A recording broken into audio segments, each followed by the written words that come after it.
Bienvenidos al informativo semanal de Magnífica Televisión, dedicado a ofrecer las últimas noticias sobre la Iglesia. Es domingo, 25 de mayo del 2014. Comenzamos. El Papa se encuentra hoy en Israel, tras su visita a Jordania, en el marco del viaje que está realizando por Tierra Santa, que concluirá mañana. El Papa no ha dudado en defender a los no nacidos frente a la ONU. Los ha llamado nuestros hermanos y hermanas. Ha sido beatificado en Rumanía uno de los obispos torturados por los comunistas en la dictadura ocurrida después de la Segunda Guerra Mundial. Aumentan las vocaciones de origen hispano en Estados Unidos. El 15% ya tiene esa procedencia y es un porcentaje que va a más. Monseñor Munila, obispo de San Sebastián, asegura que el Papa no está de acuerdo con la tesis del cardenal Casper sobre los divorciados vueltos a casar. Durante 3 días, Su Santidad, el Papa Francisco, va a visitar la patria de Jesús. Después de haber estado en Jordania, visitará Israel y más adelante Palestina. Esto gracias a la invitación que le ha hecho el patriarca ortodoxo Bartolomeo. Ayer el Santo Padre estuvo en Jordania, en el Monte Nebo, en la orilla izquierda del Jordán. Hoy está ya en Israel y esta tarde tendrá el primer encuentro con Bartolomeo en la Nunciatura Apostólica de Tel Aviv. La visita del Papa a Tierra Santa nace de una invitación del patriarca Bartolomeo para encontrarse juntos en la patria de Jesús y rezar por la paz. El Papa aceptó inmediatamente la propuesta y por fin ha podido hacerse realidad. 3 países en 3 días indican no solo la brevedad del viaje, sino también la intensidad del mismo. Por otro lado, el Santo Padre ha querido encomendar el éxito de su visita a María Auxiliadora, cuya fiesta se celebraba precisamente ayer sábado, el día en que él emprendía el viaje a Tierra Santa. De las dificultades del encuentro dan prueba las extraordinarias medidas de seguridad que se han previsto. 8.000 agentes de policía israelitas velan por el pontífice y sus acompañantes. La preocupación viene sobre todo de parte de la extrema derecha judía, que ha estado muy agresiva en las últimas semanas contra iglesias cristianas en la zona. El Papa no ha dudado en defender a los no nacidos frente a la ONU. Los ha llamado nuestros hermanos y hermanas. La funcionaria de Derechos Humanos de mayor rango en la ONU, Navi Pillay, miraba hacia abajo. El Papa Francisco daba un mensaje pro vida sin ambigüedades al secretario general Ban Ki-moon y a altos funcionarios de la ONU. Los niños por nacer son nuestros hermanos y hermanas, dijo el Papa Francisco a Pillay y a sus colegas reunidos en Roma para una reunión de coordinación. Hoy en concreto, la conciencia de la dignidad de cada hermano, cuya vida es sagrada e inviolable desde su concepción hasta el fin natural, debe llevarnos a compartir con gratuidad total los bienes que la providencia divina ha puesto en nuestras manos, exhortó el Papa. El mensaje llega en un momento decisivo, cuando las Naciones Unidas debaten un nuevo plan de desarrollo para reemplazar los objetivos de desarrollo del milenio y contribuir con la erradicación de la pobreza. La Asamblea General de la ONU está realizando consultas para reunir consensos sobre un esquema conocido como Objetivos de Desarrollo Sostenible. El Papa elogió los esfuerzos realizados hasta ahora por la ONU, aunque advirtió que muchos todavía están excluidos de los beneficios del progreso social y económico, entre ellos los niños por nacer. Denunció la injusticia de la cultura de la muerte y de la cultura del descarte de nuestro tiempo. Según el pontífice, el aborto forma parte de esa cultura junto con la economía de la exclusión. El Papa Francisco, asimismo, pidió a los funcionarios que brindaran adecuada protección a la familia como elemento esencial de cualquier desarrollo económico y social sostenibles. El mensaje del Papa Francisco tiene como objetivo evitar que la ONU apruebe el aborto incluso de manera indirecta con el pretexto de brindar salud materna o sexual y reproductiva. 20.000 católicos de toda Rumanía se reunieron esta semana en Bucarest para la beatificación del obispo mártir Anton Durcovici, víctima de la persecución comunista. Anton Durcovici nació en Bad Deutsch-Altenburg, Austria, en 1888. Muerto su padre, su madre emigró a Rumanía. Allí descubrió su vocación e ingresó en el seminario. Tras estudiar en Roma, regresó a su país en 1910. Durante la Segunda Guerra Mundial, en 1916, Rumanía le declara la guerra a Austria y Durkovići fue deportado a Moldavia por ser austríaco, donde contrajo el tifus que lo afectará el resto de su vida. El arzobispo Netzhammer intervino ante el rey Fernando de Rumanía para liberarlo con los otros sacerdotes austríacos y alemanes. Cuando regresó de la prisión, Durkovići se ocupó de las parroquias abandonadas y fue rector del seminario de Bucarest hasta 1948. Pío XII le nombró obispo de Iași en 1947. La diócesis tenía unos 140.000 católicos entre 4 millones de rumanos.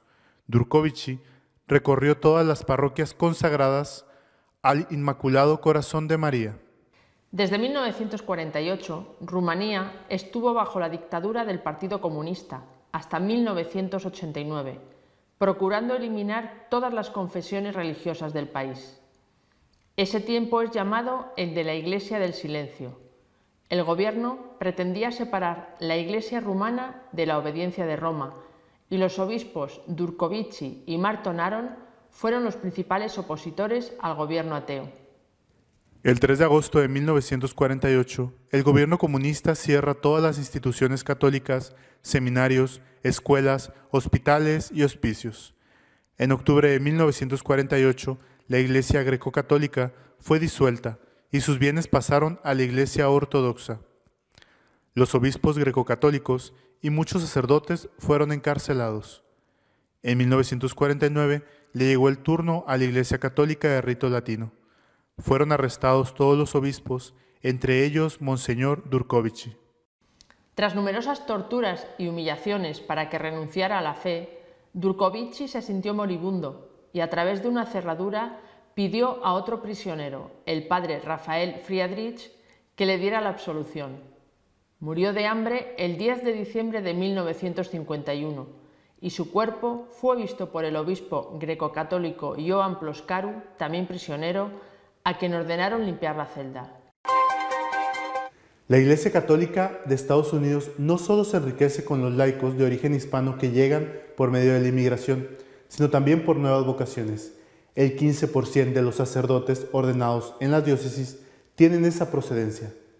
El 15% de los sacerdotes que se han ordenado el último año en Estados Unidos es de origen hispanoamericano.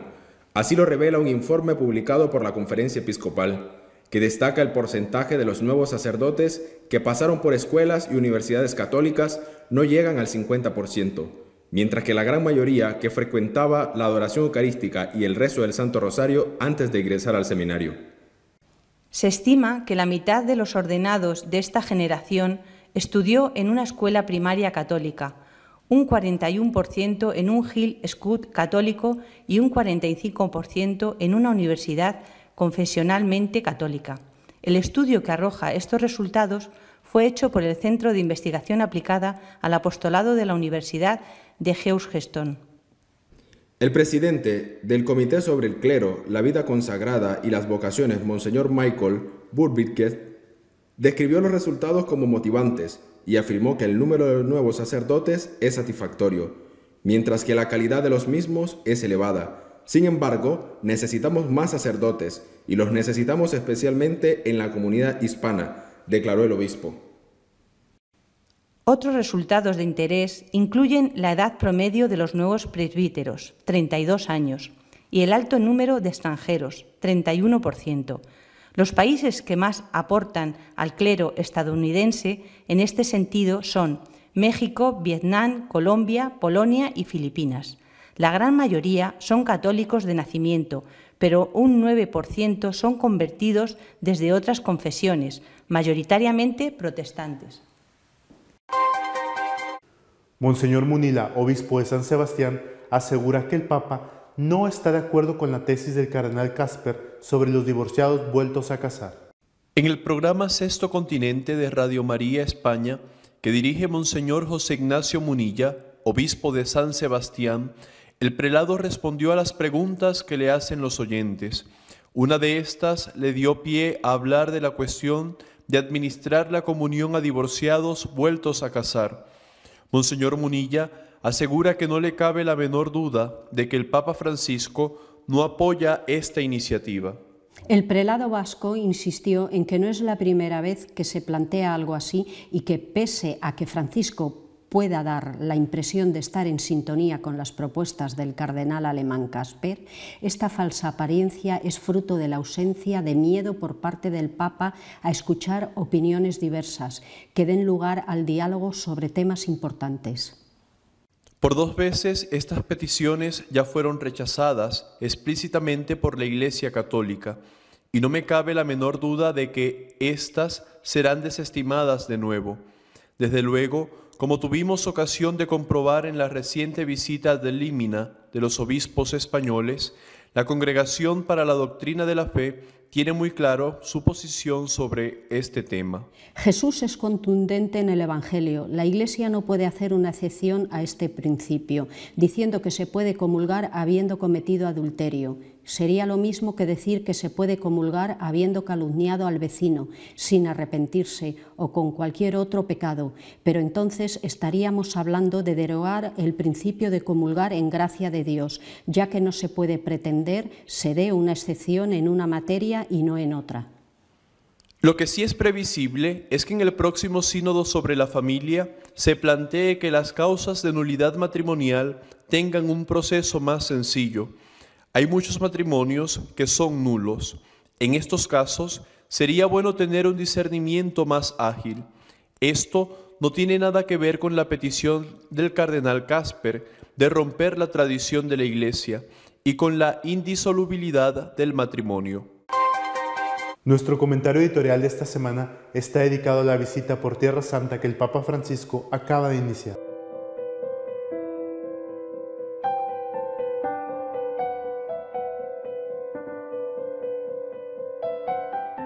Mientras la histórica ciudad de Alepo ve cómo en sus calles se libra una durísima batalla entre los rebeldes sirios y las fuerzas gubernamentales, mientras Homs intenta cicatrizar inútilmente las heridas que ha dejado la guerra, mientras los habitantes de Irak, los habitantes del Líbano o de Palestina, incluso de la propia Tierra Santa, se despiertan todos los días con noticias de atentados, de violencia extrema, 2 hombres buenos se dirigen a Tierra Santa, a la patria de Jesús, para hacer aquello que mejor saben hacer y que es además lo más útil que pueden hacer por la paz en la región. Me refiero a que van a Tierra Santa a rezar. Y rezar es, de verdad, lo más importante, no lo único, pero sí lo más importante que se tiene que hacer en este momento por la estabilidad y por la paz en la zona. Estos 2 hombres buenos son el Papa Francisco y el patriarca de Constantinopla, el patriarca ortodoxo Bartolomeo. La iniciativa de hacer este viaje a Tierra Santa partió precisamente del patriarca ortodoxo y fue aceptada inmediatamente por el Papa católico. No me cabe duda de que a lo largo de estos días, hoy sábado que empieza la visita, lo hará el Papa, estará en Jordania, mañana estará en Palestina, visitará Belén y el lunes estará en Tierra Santa. Bueno, no me cabe duda de que van a producirse discursos relevantes y sobre todo gestos, porque el Papa Francisco lleva adelante esta magnífica catequesis con los gestos. No me cabe duda de que esto será lo que ocupe las páginas de las noticias del mundo entero. Pero estoy convencido de que de verdad lo importante es rezar. El Papa Francisco lo sabe, es un hombre de una profundísima fe, de una convicción religiosa tremenda que puso de manifiesto ya cuando convocó hace casi un año la jornada de oración por la paz en Siria, que todo el mundo se le unió a rezar y que dio el fruto inmediato de que una guerra que parecía inminente se aplazó, Dios quiera que para siempre. Por lo tanto, estamos ante 2 hombres de fe que van a rezar por la paz en uno de los sitios, en uno de los escenarios más delicados, más conflictivos del mundo. ¿Qué tenemos que hacer nosotros? Primero, creo que nos están dando un ejemplo Generalmente, incluso los creyentes, dejamos la oración para lo último. Y hasta en nuestro lenguaje lo expresamos así: ya solo es posible rezar, ya solo queda rezar. Es lo último, cuando tiene que ser lo primero. Vamos a comenzar por rezar. Creemos en Dios, creemos en el poder de Dios, creemos que más allá de los desaguisados que somos capaces de cometer los hombres, que cometemos todos los días, Dios es el que escribe la historia, a veces por culpa nuestra, con renglones torcidos. Por eso lo primero que tenemos que hacer es rezar. Y yo quisiera en este momento pedir a todos acompañar al Papa y al Patriarca Ortodoxo con nuestra oración, rezar con el Papa y también rezar por el Papa. Él lo pide con verdadera insistencia y tenemos que acompañarle, nunca dejarle solo en sus proyectos, siempre acompañarle con nuestro afecto y con nuestra oración. Hasta la semana que viene, si Dios quiere. Si desean estar al día en lo que va sucediendo en nuestra iglesia, pueden hacerlo desde nuestra página web de Noticias y Apologética, católicosonline.org. Hasta la semana que viene, si Dios quiere.